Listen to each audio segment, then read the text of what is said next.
So how did Urban Outreach get here? I guess the best way to answer that is Jesus. We started in 2009 with just a bag of clothes in a park. We were homeless as a homeless ministry for the first 7 years. But thankfully, we partnered with the Lord's Gym in 2016. Our friends who have been hurt sometimes in churches before could come, could work out, could hear the Word of God, and just feel the love of God in practical ways. We have a medical respite program. We started partnering with the Welcome House to run sheltering projects. I think we're on our 15th shelter now, and we put just a little kiosk in my back office. I think we hired 30 people our first year. Well, that grew and that grew and that grew up to last year we hired over 5,000 people out of our little office here in Covington.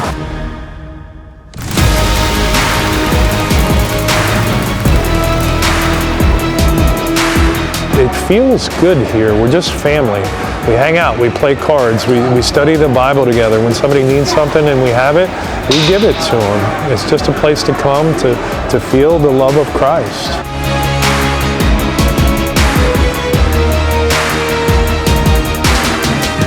I was not the Good Samaritan. I still loved God, but I still didn't want to deal with other people's problems.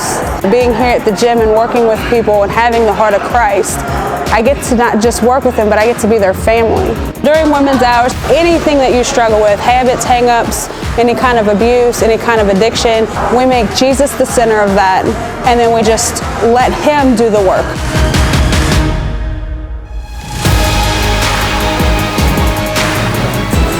Youth boxing program, I had a heart for the kids. It's not just the boxing itself, but it's to help these kids become productive, respectful, to learn about God, but really to learn about themselves and what they can do with their energy.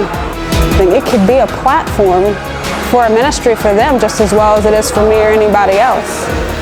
I get to help other people's kids get cut out of generational crap they've been buried with. We get to do life together every day. I've watched them have babies. I've been to funerals with them. I've took their last words before they've passed away. It's more than just being a pastor. It is literally being a family member.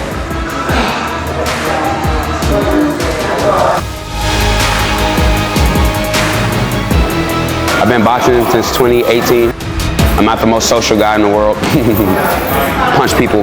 But this is my family, and these are people that I do love.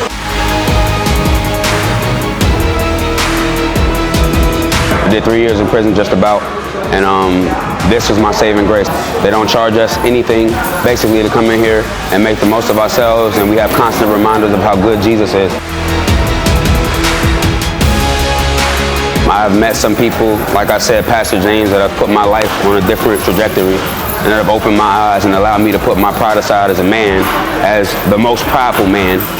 I'm doing the work not for me, I'm doing the work for the Lord. It's the Lord's gym. All those over there, there's going to be more to them. One night we were handing out sandwiches and some woman asked me if I had a dresser. And immediately the Lord dropped it in me that get that dresser. And it's taken off from there. The exciting thing about it is I'm in a lot of homes and I prayed with a whole lot of people. Some people hand out sandwiches, I hand out couches. They know that it's all about Jesus Christ.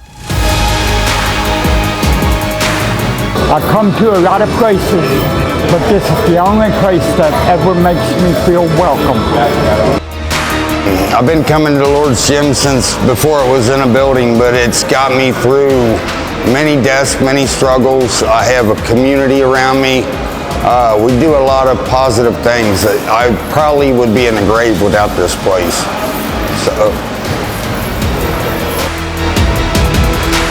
I like the fellowship and the prayer, and so I would say the Lord just bless this place continually.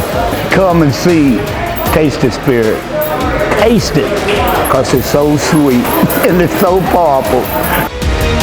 And we even got a baptism here where we can baptize.